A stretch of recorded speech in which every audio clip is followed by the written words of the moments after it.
We are live, so we're starting in a moment as people join us. Welcome, everybody. It's another beautiful Sunday, and I'm super grateful that we are here today. I'm grateful that we the week has been beautiful. I've had an amazing week, and thank you for joining me every Sunday. And I believe we are learning a lot. We are getting value for joining every Sunday evening, 7 p.m. West African time. So you're welcome to my channel as we go into today's conversation. So I want to welcome everybody for joining as usual. Thank you for always showing up. I'm grateful that you are making this a worthwhile experience for myself and for you. So today's conversation is a conversation every parent has to be a part of it. So let me start by introducing myself. For those of you that are just joining today, this is your first time you've come into this channel, welcome. Or you're watching my video for the first time, you're welcome. My name is Patricia Abokede. I'm a developmental psychologist, a child protection advocate, a parent coach, parent educator, and a family life educator. So you're welcome to today's conversation. So we are having this series on raising emotionally safe children, preventing childhood trauma at home. So we've been on this conversation. This is our third series for this topic. So today we are looking at something every parent, whether you're a parent, you're a grandparent, you're a teacher, or you're somebody that just love to talk or to take care of children, or you have children around you, you need to be part of this conversation. So do me a favor, share the link with a parent. Don't be the only one listening to this amazing conversation every Sunday. Or if you are watching it, if it is a replay you are watching, share this link with somebody. A parent needs to be a part of this conversation. So what are we talking about today? What is our conversation today? We are talking about why children stop talking to their parents and how to rebuild trust. Why do children stop talking to their parents, and how do you rebuild the trust? If your child has been talking with you before and then you notice that they just stop talking, what happened? Then how do you rebuild the trust? How do you reincarnate that relationship? So before I start, let me ask a question. Have you, noticed that your child suddenly, before now your child used to tell you everything? They come home, they're excited, they want to tell you what happened in school. They will say, oh mom, I want to tell you, guess what happened in school. They are excited about talking to you, and suddenly they just kept quiet. They don't want to talk again. When you ask them, they just say, I'm fine. When you ask a question, they just say, I'm fine. Have you experienced that before? If you have, I want you to type it on the chat. You have experienced that period where your child used to be talking a lot and suddenly they stop talking. I remember some years back, I had a colleague, I used to help her. She used to join me to her child's school, and then one day she said, Auntie Pat, my son talks too much. The boy was just, I think, 6 years old, and my son talks too much and I don't like it. I said, why? He said, he's a boy, he's talking like a girl. And I told her, I let him talk, because this is the best time you can acquaint with him, you can get the best of him. If you keep shutting him down, he may shut up, and to get him back may be difficult. So children, when they are quite younger, in their junior school, when they are young, below age of 10 and thereabout, they are excited about telling mommy or daddy everything that happened in school, and then suddenly you notice that they don't talk again. Have you experienced it before? I would like you to share on the comments. So I want to welcome all those that have joined this conversation already. Thank you for joining me every Sunday 7 p.m. I believe you've been getting value for your time. But right now, I wouldn't want you to be a selfish person, not to, don't be the only one enjoying this conversation. So take the link and share with somebody. Share this link with somebody, a parent, a teacher, a caregiver, a grandparent, your children's school teacher, somebody who has something to do with a child. And funny enough, somehow everybody have something to do with a child. Maybe you're an auntie, you're an uncle, you're a parent, you're a teacher, you're a grandparent. We all have one thing to do with one child or the other. So share the link with other people. If you have not subscribed, go ahead and subscribe now, and then like this video. So let's dive into today's conversation. Now, children naturally love to talk to their parents when they are younger. They love to talk. They love to share everything happening in school. And sometimes, just notice that they are not talking again. And it could be very, very disturbing for a lot of parents. It could be very, very disturbing. Maybe, before now, they were very excited about sharing, and now when you ask them what happened in school, they say nothing. You say, how are you today? I'm fine. They give you a monosyllable answer, and for many sensitive parents it becomes a stress for them. They don't want to talk to you, they don't want to share anything with you. They just put you aside. You are no longer important in their conversation. It happens a lot, and many parents worry. I've met parents who really worry about it, that my child don't talk to me. I ask them questions, they just shun me. Have you been experiencing that? Have you? I would like to know. I would like to hear from you. Why children do this? We are going to go deeper into that. Sometimes it could be your fault, and sometimes no. But if you have, I would like you to know to type yes. So most times children, a lot of time when children are becoming teenagers, actually they go inward. It is not, that one is not an issue to worry too much about. But when it becomes, thank you so many more. Let me know where you're connecting from. Mumo. So I'm not very good with pronouncing foreign names, but I'm grateful that you are here. Let me know where you're from. I love you too for joining. Thank you for sharing that love emoji. I appreciate that. So we are talking about why children suddenly keep to themselves. They don't want to talk again. They don't want to share anything with you again. You are not important in their life again. Sometimes it looks like that. What happens? Before we go further, let me say, what does it mean when a child stops talking? Now, when a child stops talking, it doesn't always mean that you are not important. It doesn't always mean that. Sometimes they stop talking because they've learned that talking to you doesn't feel safe. Probably they have shared, or they have shared with you. They have tried to get your attention, and it's not looking safe to them. So sometimes they withdraw. Maybe they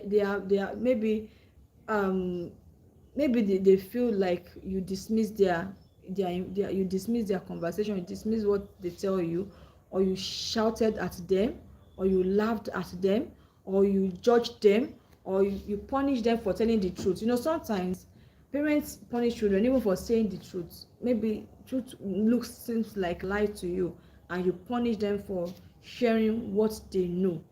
That they can feel embarrassed, or maybe you are a parent that compared a child with their siblings, or with their friends, or with their cousins, and this has happened repeatedly. Or you often interrupt them.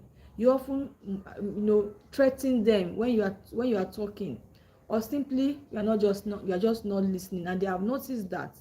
And eventually what happened? They conclude, they said, what's the point of telling mommy? What's the point of talking to daddy? If they will not listen, they came from school, they're excited, or they have a concern, or something is just bothering them and they want to share with you, and you ignore them, you blame them for whatever they shared with you. Maybe they shared that some of them and their friend in school or something. And sorry, I want to confirm, can you hear me? Somebody say microphone or what? If you can hear me, I would like to know you can hear me. All right. So if they have been sharing with you and they feel ignored, they feel threatened, they feel blamed, they feel judged, they feel not listened to, you're not paying attention when they are talking, you are pressing your phone, or you're not just paying attention. They have noticed this a number of times, or you dismiss whatever they say, you make it look like it's not important. They just feel, what's the point? Why am I sharing when nobody is listening to me? So they just keep to themselves, because they feel you won't understand anyway, you won't take it seriously. So this is where you need to pay attention. If your children has been sharing before, they've been all over you before, and suddenly they withdraw, because silence can be very, very, children keeping to themselves it can be dangerous for them. Silence can become a protective strategy for them, and it can be also against them. So a child may think, if I don't tell, I won't be in trouble. If talking to you has put them in trouble before, if talking to you have not meant anything serious to you before, so they'll feel like, if I don't share my challenges with them, I won't be beaten, I won't be shouted at, I won't be judged, so let me keep to myself. That's what they will conclude to. So a child may think, if I don't share, nobody cares anyway, or if I tell them, they will make a situation out of it. Imagine, has it ever happened to you that you maybe when you're younger, you share something with your parents and they made a mole out of it, they made a big case out of it, and then you begin to wonder that, I was just trying to express myself, why are they exaggerating it, what is happening? Parents sometimes parents feel disappointed the way parents react to what they are saying, and this can make them withdraw. This can make them completely from having conversation with you. So important distinction between with what I'm saying now is that parents need to understand that children need protection, because when children communicate with you, it's a protection for them. When they stop communicating, it's a problem for them. For you to be able to understand your children and help them, they need to communicate their challenges with you. Children also naturally become more private when they are becoming teenager. Like I said earlier, when they are becoming teenager, they become more private, and privacy is not necessarily a secret when they are becoming teenagers, because at that time a lot of things is happening in their mind or around them. Their hormones are spiking, they are going through there's this battle between childhood and adulthood, and they are going through that process. It's good for you to understand with them. The question is that, does my child feel that they can trust me? If your child have to talk with you, they want to know, can I trust my parents? Can I feel safe with my parents? If I tell them anything, are they going to handle it maturely, or are they going to blow it out? They want to know. So let us look at a quick reflection. I want you to think about when you were a child. When you were a child, how did your parents handle your conversation?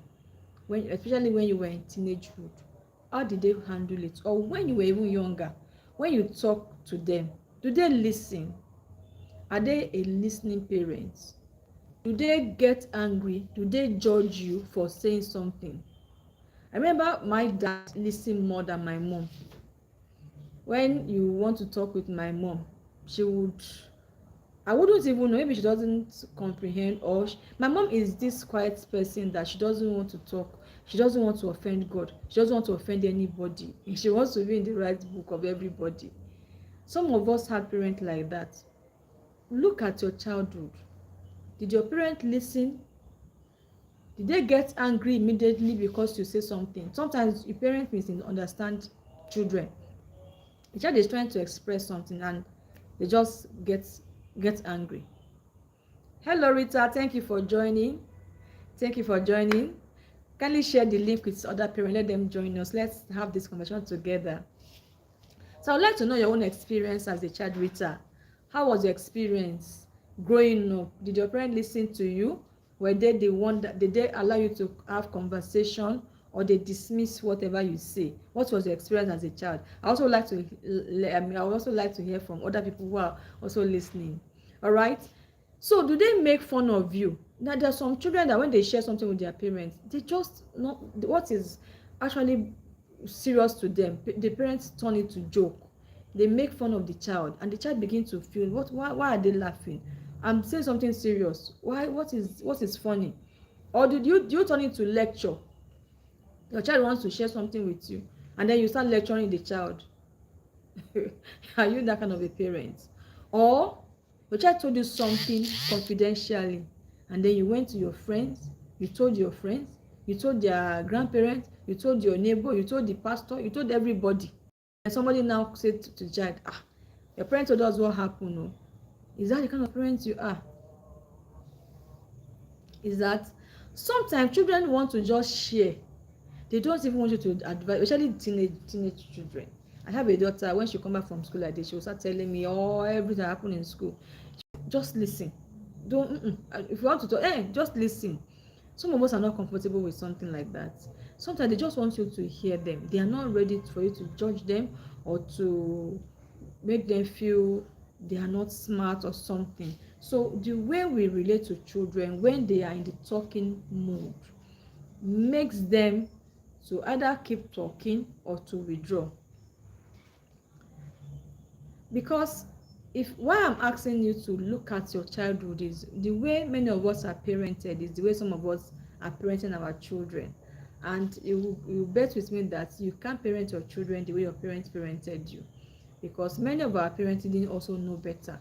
They parented us the best way they feel they could, or what they were taught, and that is what we are talking about, breaking cycles of abuse. Many parents many of our parents went through abuse, didn't have good connection with their parents, they repeated what they learned from their parents. Are you also doing the same thing?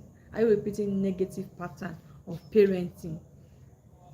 So let's look at 7 reasons children stop to their parents. 7 reasons children stop talking to their parents. Reason number 1, they expect immediate reaction. Sometimes children want you to react to what they said, not to dismiss it. So imagine your child comes home and says something, Mom, I failed my exam. Or Mom, I didn't do so well in class today. And you start shouting, what do you mean you failed your exam? In my own time, I used to be the top of the class. And you start telling a story and all of that. Or you must be joking. All the money we are paying, I'm suffering because of you. All this now I'm doing is for your sake. And you start telling them story. It's your duty to take care of the child. It's not their fault that you brought them to life. So it's your duty. Start telling them story. What? How could you fail? This, that. What does that mean to that child? It means to that child that bad news is not safe to bring home. So if something happens again outside, the child is bullied, the child was beaten up, something happened to that child will say, if I get home, it will not be properly treated. They will not respect what I said. They will not my words. So what? The child keep it to themselves, and that makes them more vulnerable. The next time they fail, the next time something happens, they will hide it. They will just shut their mouth, because they will say it's not necessary, because they will be dishonored, but or because they are afraid of your reaction. So what can you do instead of you to overreact. The truth about it is that every parent wants their children to do well. No parents want their child to be bullied. No parents wants their child to come home with bad news. But when it comes like that, pause, take a deep breath, and then ask the child, or first thank the child for telling me, oh, this happened, thank you for telling me, I appreciate that. Then you now ask questions. What actually happened? Are you ready to share? Sometimes children may say things, they may not be ready to share at that time. You need to pressure them, but open the conversation so that by the time they're ready to share, they can feel comfortable sharing and they feel that they were listened to. And like I always said, exam sometimes is not the best way to test a child's intelligence. So we need to be emotionally matured. Emotional intelligence of parents must be high. And then when a child comes with a bad news like that, calm down, pause, don't pick it up and react immediately. That can shut them down. So let's look at second reason why children shut down and they don't want to share with their parents. Sometimes we turn every conversation to lectures. I used to do that. A child comes home and says something happened. You start lecturing them about why they should not do that, why this, that, why do that. The thing is that sometimes, even you as an adult, there are sometimes you want to share your pain or your experience with somebody. You don't want to be judged. You are not sharing it because you want them to lecture you. You are sharing because you want to onboarding. Children also like to onboarding, especially teenagers. So a child comes on and says, Mommy, I have a problem with a friend. And then you start lecturing. I told you about friends. Be careful with friends. Friends are bad. They can betray you. You start telling them how a friend betrayed you the other time. How this, how that. Several times, children don't want you to lecture them. They just want your presence. Even if it requires lecture, it may not be immediately at that time. What will happen? That child will say, okay, if I tell mommy something, I'm going to receive 30 minutes lecture. So what happens? They will keep that information to themselves. They will not want to tell you again because they don't want that lecture. They only want somebody that can hear them. So they stop coming. Sometimes children don't need immediate solution. They need something to them. So instead of you to start lecturing them, ask them, what do you want? When they have finished talking, okay, I've heard what you said. Do you want me to advise you on it? Or what do you want me to do? What exactly do you want me to do for you now? You seek their opinion before you start sharing advice. Because sometimes they really don't want your advice.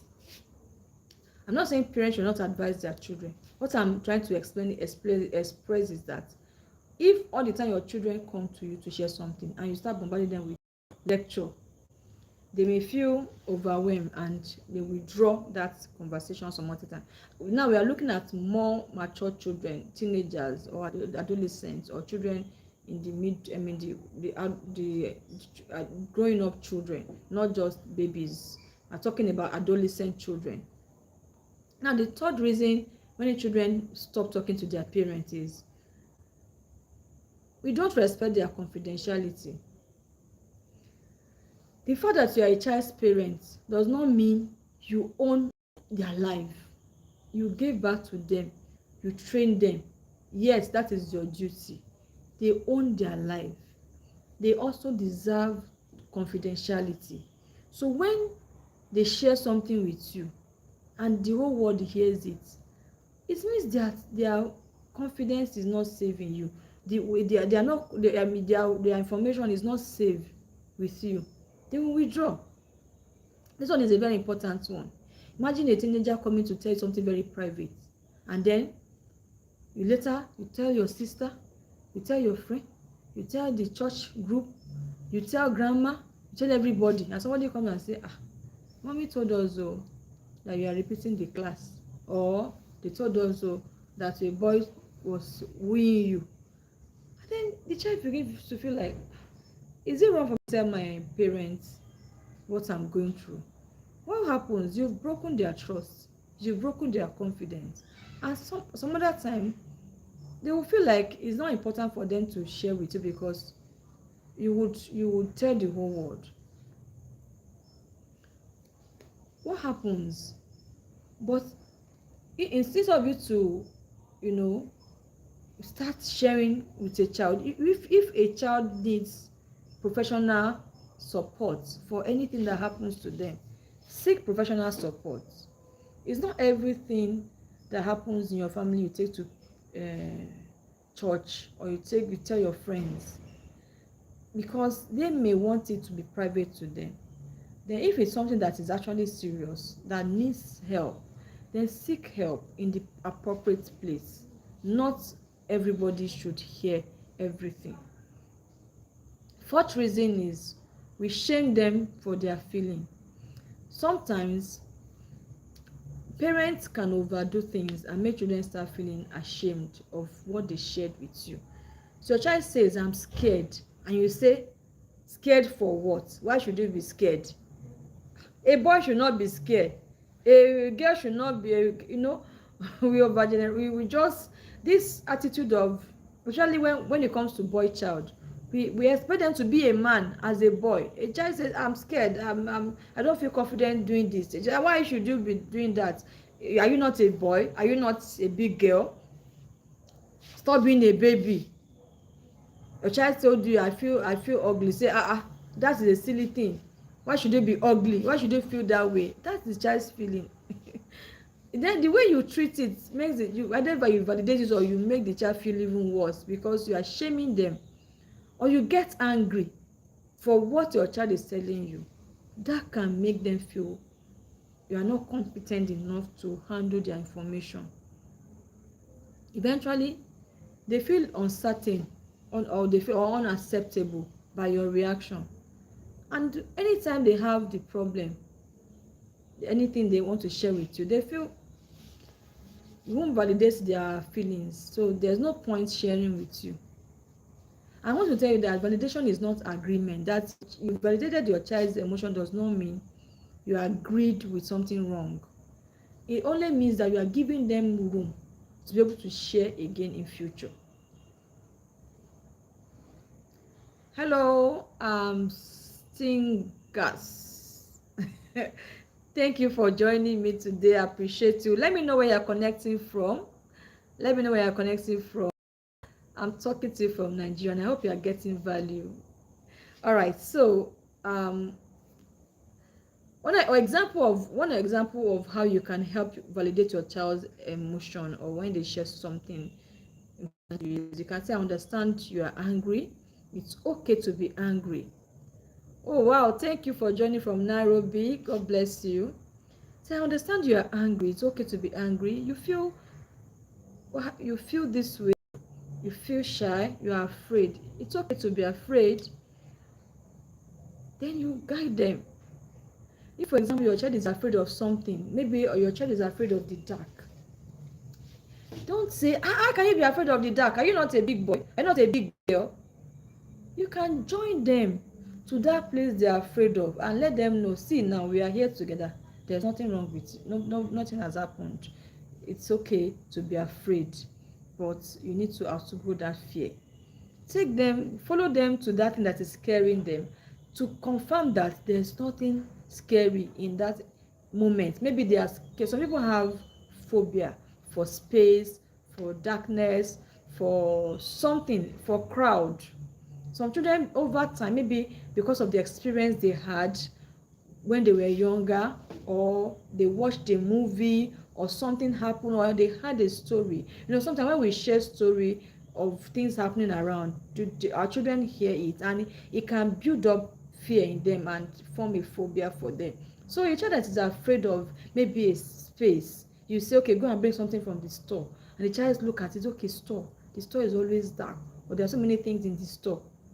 And they say, why would you be scared of the store? Did you put anything there? Did you harm anybody? And you start judging the child. No, we can say, okay, you're afraid of the store. There's nothing harmful in the store. Let's go together. Then you go with the child. You see, can you see we are here now? I are on the lights.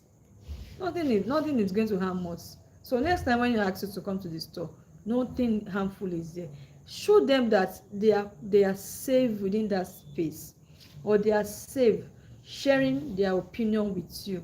That makes them feel more comfortable than dismissing it, or or shaming them for sharing their fears and concerns with us.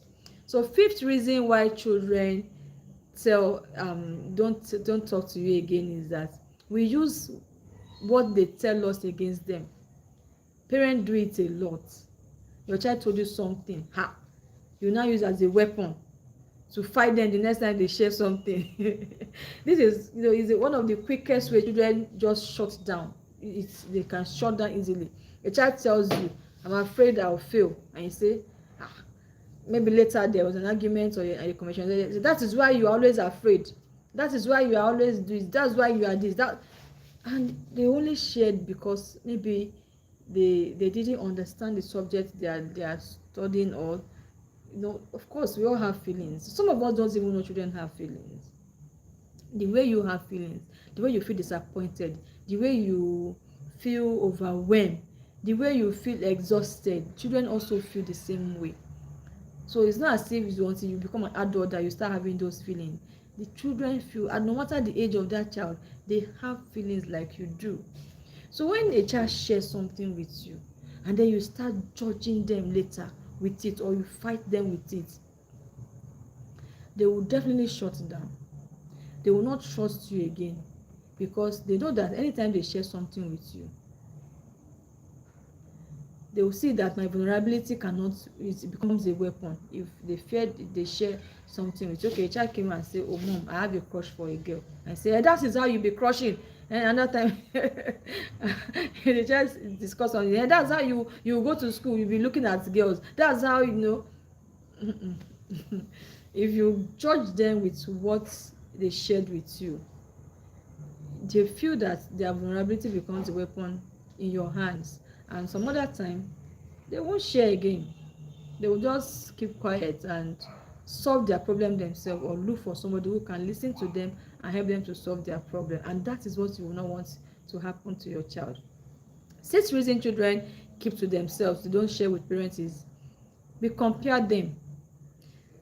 Some parents are good at comparing children. That is their skill, and this can be very damaging. So if you are new on my channel, I did a video with Chaplain Olayinka Olorunkoshebi. Scroll through the channel. I will share on comparison. A lot of children has been damaged because we are comparing them with other people.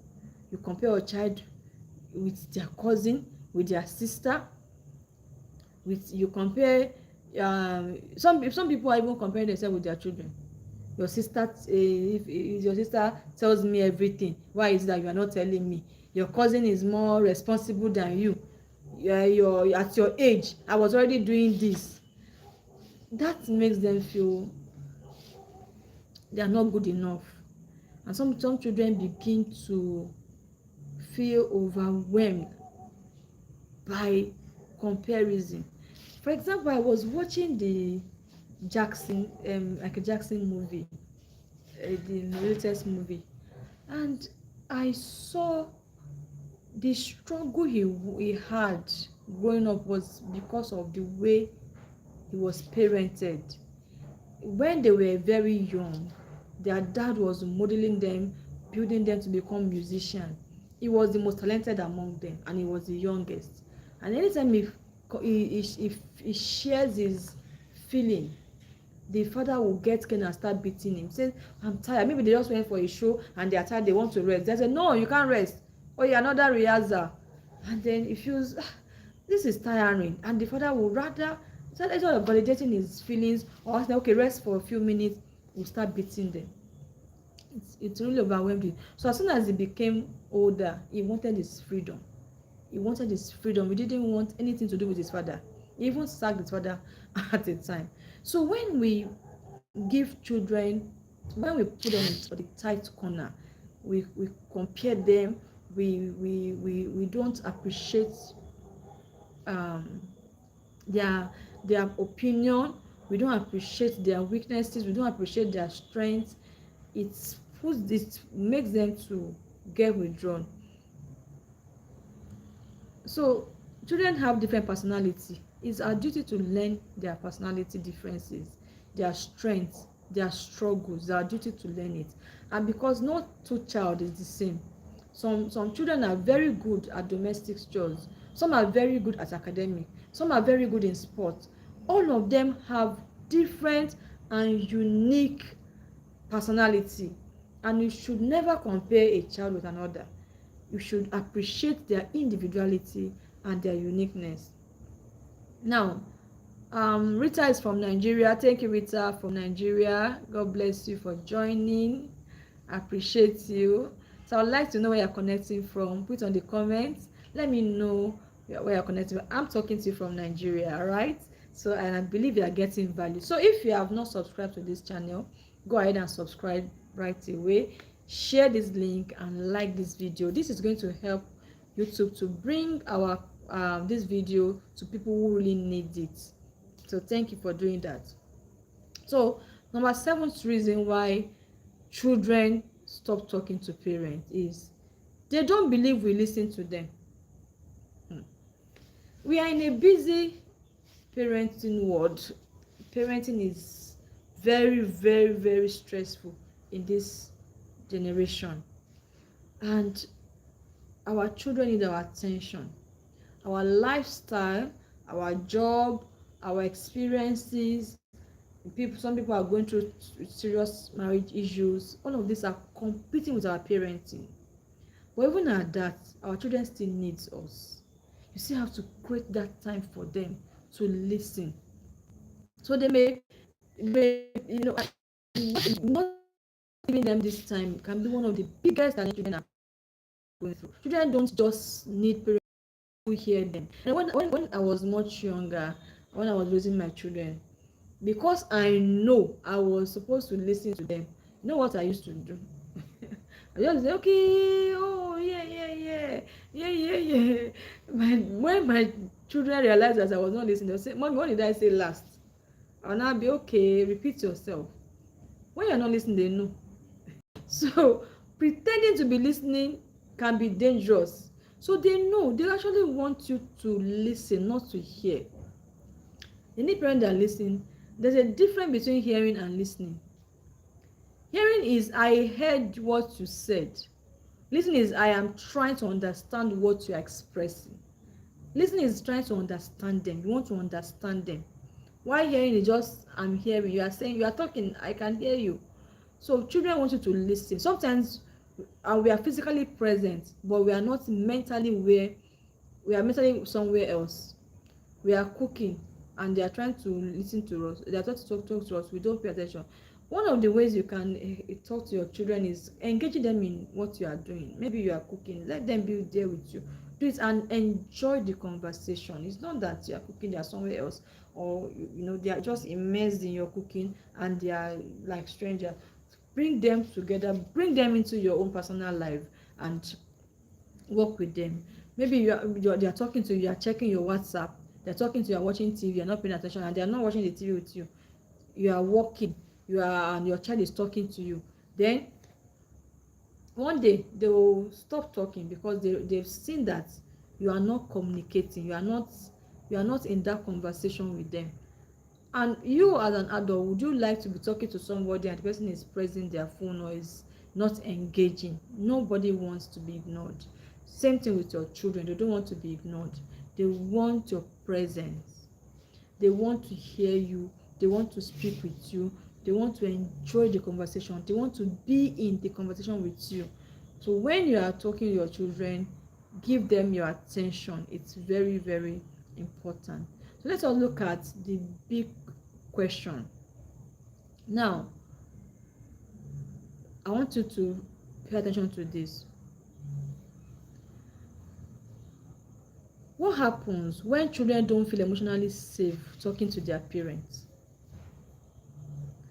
What happens when children don't feel emotionally safe talking to their parents?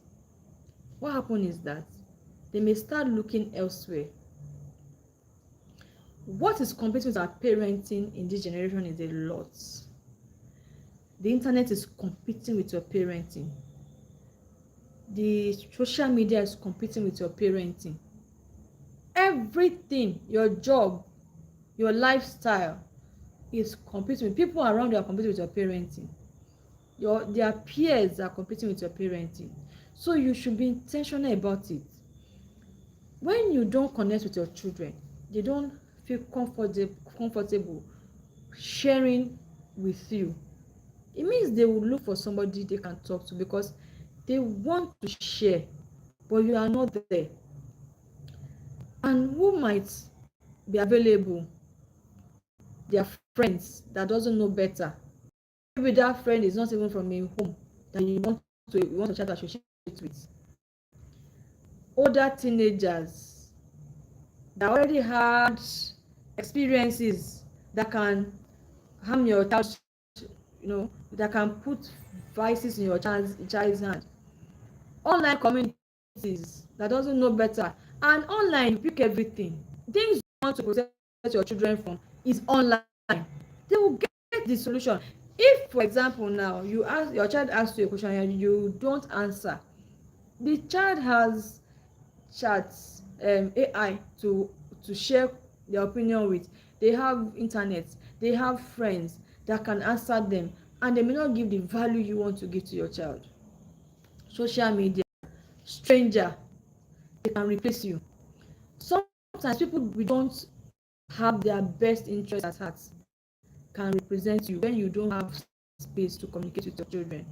That is why parent-child communication is not merely about good relationship. It's very important. The parent-child communication is not merely about having a good relationship. It can also be protecting factor. When you have a communication with your children, it protects them. They feel safe, they feel connected, they feel valued, they feel like as a part of you, part of the family, part of what is going on. Like I tell people, children are stakeholders in the family. It's not just the parents.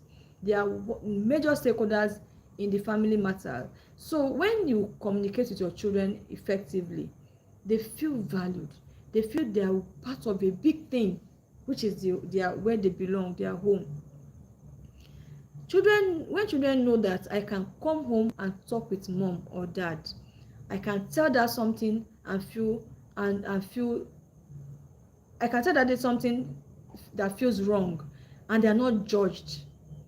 They are comfortable to keep coming. They will keep coming, and they don't feel like strangers in their family. When they share something with you, they don't feel strange any longer. They don't feel like you are going to cast them out, you are going to crucify them. They feel that I can feel comfortable around my parents. I can share my challenges, I can share my problems. It makes them feel comfortable and they feel home. So now, if for example, all I've been saying, you are saying, okay, it's like there's a bridge of communication with my children. My children are not, they don't talk to me again. The bridge has been broken already. How do you rebuild trust? How do we reconnect with our children? What if the damage has already been done? What if your child doesn't like to talk with you again? They don't trust you again. They don't feel connected again. They don't trust you. What if you have shouted too much earlier? You have over exaggerated. When they share something with you, you've over escalated it. What if you dismiss them before and they don't feel loved any longer? What if you have broken their confidence? What if now they say, I don't want to talk with you? When your children, when you say, okay, what's happened? I don't feel like saying anything. They don't want to talk. Don't panic. Don't force them. If there is no longer trust can be rebuilt. But rebuilding trust requires consistency. If you want to rebuild trust between you and your children, it requires consistency. So there are steps to take, which I'm going to be sharing with you. So these are steps to rebuild trust with your children if your conversation, your communication, or the bond has been broken. So steps to reconnect with your children if your communication line has been broken. Number one step is acknowledge what happened. Don't start with after everything I've done with you. Some parents feel entitled for taking care of their children. The truth about it is it's our duty to take care of them. So don't blame it on them. After everything I've done with you and you are not talking with me, you don't be defensive. Don't defend yourself. Let me give you something you can do to reopen that conversation. You can use this script. I've noticed that you don't talk to me about. Let me start again. I wrote it down. I've noticed you don't talk to me about things the way you used to. I've been thinking about it, and I realized there may be there may have been times I didn't listen well or react in ways that made it difficult for you to talk to me. Let me say it again. I've noticed you don't talk to me about things the way you used to. I've been thinking about it, and I realized there might have been times I didn't give you enough, I didn't listen to you, which has made it difficult for you to share things with me. Can we revisit it? Can we talk about it? Don't force it on them. Just share. Open the conversation line. Give them the opportunity to trust you again. It may take time. It's not immediately. Then apologize without buts. So now you are trying to rebuild trust. You are not trying to defend yourself. They were coming before. You push them away. Now you want to build your trust back. So apologize without putting any buts. Say things like, I'm sorry I shouted. Don't say, but you made me angry. I'm sorry I shouted. Just apologize. Make it simple. I'm sorry I shouted at you. I could have handled it differently. That's the better way of sharing than I'm sorry I shouted at you, but you made me to shout. I'm sorry I shouted. I could have done it better, or I've learned to do it better. Like I shared a number of times, parents too can apologize. Some culture, African culture, has made us think it's only children that should apologize to adults. No, adults hurt children. There's nothing like it's only children that can misbehave. Adults too hurt children. Children has feelings. So if you feel your relationship has been betrayed, you have hurt your child, own it and apologize. Then number 3 is don't demand immediate trust. Trust has been broken. So trust that was broken took time. It didn't happen overnight. It's not possible that because you said something and child just stopped trusting you. They have studied you. They have seen that anything you tell mom, it will not stay. So they withdrew. So the trust took time. You have to also the trust was broken over time. It also takes time to be built. You can't say things like, I have apologized, so tell me everything about you. No, it won't happen. Because you apologize, you think the child will just forgive you immediately. Because they were hurt, their hearts were broken, it will also take that heart to heal. So don't expect because you have apologized, the child will just start. No, it doesn't happen that way. It will be gradual. So be patient with them. 4th step is start with small conversation. Now, one of the ways you can rebuild trust, especially open conversation with your child, is you start initiating conversation. Don't expect them to bring the conversation, because they were bringing it, you didn't honor it. So you will be the one to start the conversation.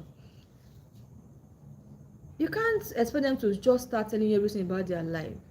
You start. For example, you can start by sharing your own day. Today was very hectic.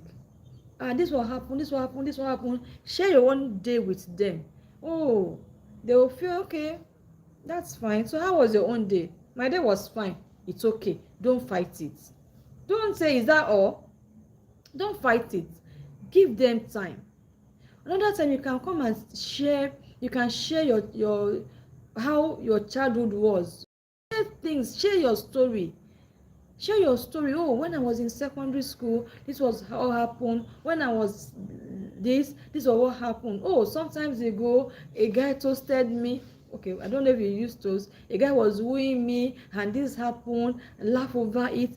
Start sharing your own story, because you are showing them that, okay, I'm vulnerable to you. They will begin to feel, vulnerable again, and gradually you begin to win their trust.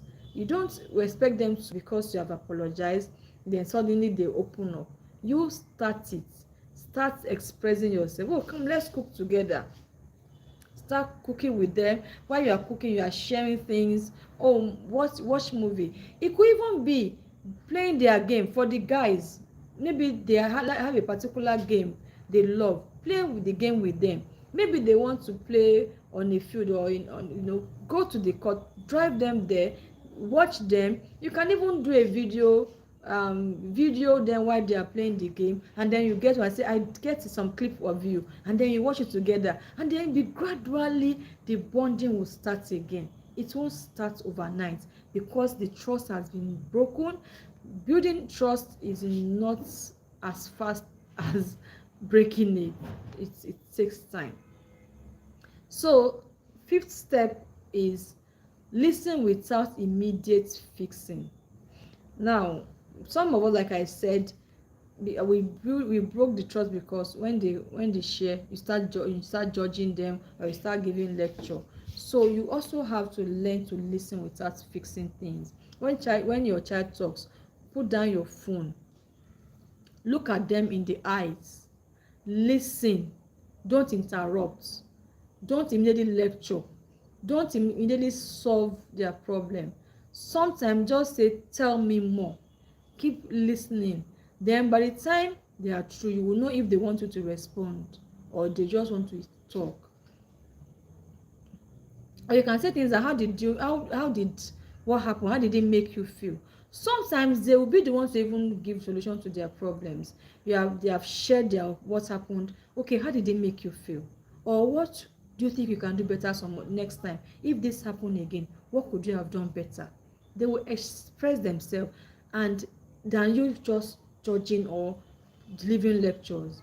Because when they are able to see through their challenges themselves also, it helps them to grow, to become problem solvers. They begin to learn to solve their problems intellectually, and not always depending on other people. So sixth step is keep showing up. Keep showing up. Trust is rebuilt through repeated experience, not one emotional conversation. Your child needs experience.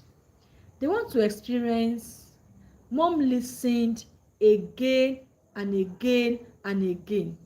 They want to experience, that doesn't shame me. When I speak with dad, he listened, no shaming, again and again and again. I can tell them difficult things again and again and again. That is what they want to see.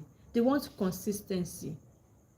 And it's your patience, your availability, that will build that consistency, that will make them trust you again, because you are consistently showing up. So let's a practical way to rebuild conversation. So I shared the script earlier, and you can share things like, I notice you have been keeping more things to yourself lately. I'm not here to force you to talk. I just want you to know that I love you, and I want to have a relationship where you feel safe talking to me. I may not have always responded in the best way, and I'm sorry for the times I made it difficult for you to open up. I am working on it. You don't have to tell me everything today, but whenever you are ready, I'm here to listen. Open the conversation and stop talking. Give them space. Give them time to process it, to also accept you. Okay, then the 5 trusts challenge. So if you have listened to me so far and you feel you have breached your child trust and you want to take that step to rebuild the trust, so these are the challenge I'm going to give you. Number 1 is listen more than you lecture. 2, ask before you give advice. 3, validate feelings without approving harmful behavior. 4, keep your child ordinary keep your child's ordinary confidence private. Keep your child's confidence private. Don't share your child's life just anyhow. Then 5, apologize when you get it wrong. So let me take it again. 5 trust building habit challenge. 1 is listen more than you lecture. 2, ask before giving advice. 3, validate feelings without approving harmful behavior. 4, keep your child's ordinary confidence private. And 5 is apologize when you get it wrong. It's okay to apologize. Don't feel like, okay, it's my child, my child should apologize, I cannot apologize. It's okay to apologize. So additional challenge is that spend 10 to 15 minutes every day with your child. Just give them undivided attention for 10 to 15 minutes minimum. That's a starting point. And then as you are building confidence, as you are growing, as the bond is increasing, you can add more time to it. Then intentionally create time for them. I understand that parents are very busy, but you can intentionally create time for them. And what can you do with them? Play with them, talk, work together, cook together, laugh together, watch movies, play games, sing, dance. You can even read books. If you have a book that, of course, they can learn from, maybe self-help books, financial literacy book, whatever that catch your interest and you feel they also be interested in, read it together and share opinion. Oh, I read this, what do you think about it? What do you think about this? And if you are Christians, create time to share Bible together. Sometimes that's one of the things we do in my home. We have a Sunday, we stay at home, we don't go to church, and we read the Bible together and share it. We experience the word of God together. That can be a good way. Not doing pastor for them. Let them read it. Let us share this story that we have read. What do you think about it? What did you learn? Allow them to express, and before you know it, you are bonding. The love comes back, and then you build confidence. And it's beautiful when you have your children, sharing things together. It could be washing dish, it could be driving, just okay, let's drive around the town. It could be shopping together, it could be bedtime story, it could be anything. Look for moments where you can share things with your children. So I'm closing. As we are closing this conversation, I want you to remember something. A child who stopped talking is not necessarily a child who doesn't need you. That they stop talking does not mean they don't need you. Sometimes they need you more than ever, more than you think they do. They need you because your presence in their life is a protection for them. They may simply have stopped believing that talking to you is safe. And if this happens, don't give up. If your child has stopped talking to you because they don't feel safe, with what I've said so far, you should know where we know where the problem is. So if that has happened, don't give up. Don't chase them away with your anger, because if you are now angry and you might actually push them even further. Don't demand, why don't you talk to me anymore? No, instead rebuild that bridge. The bridge was broken because of lack of trust. So rebuild that bridge again and let's build this, let's cement the relationship again. Apologize, respect their privacy, show up, be consistent, and give them time. Trust is rebuilt with time. All right.